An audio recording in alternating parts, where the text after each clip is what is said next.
الذي جعل في السماء بروجا وجعل فيها سراجا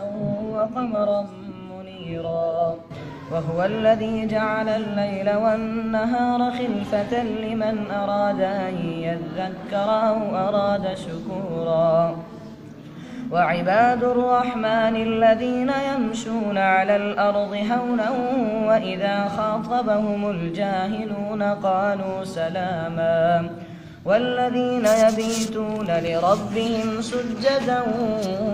وقياما والذين يقولون ربنا اصرف عنا عذاب جهنم إن عذابها كان غراما إنها ساءت مستقرا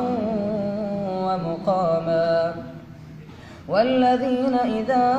أنفقوا لم يسرفوا ولم يقتروا وكان بين ذلك قواما والذين لا يدعون مع الله إلها آخر ولا يقتلون النفس التي حرم الله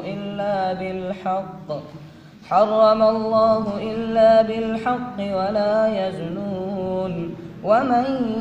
يفعل ذلك يلقى أثاما يضاعف له العذاب يوم القيامة ويخلد فيه مهانا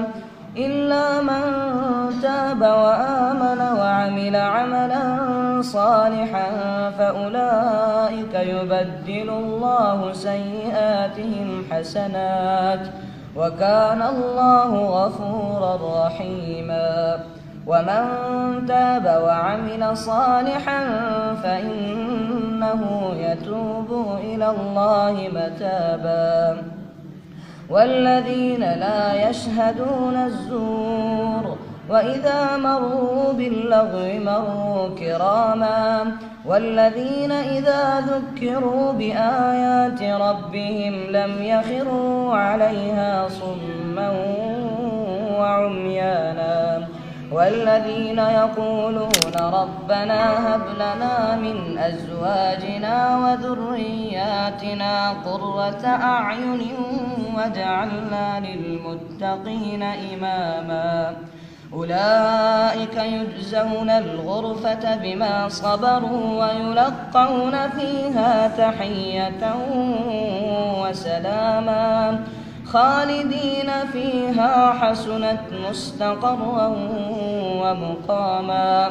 قل ما يعبأ بكم ربي لولا دعاؤكم فقد كذبتم فسوف يكون لزاما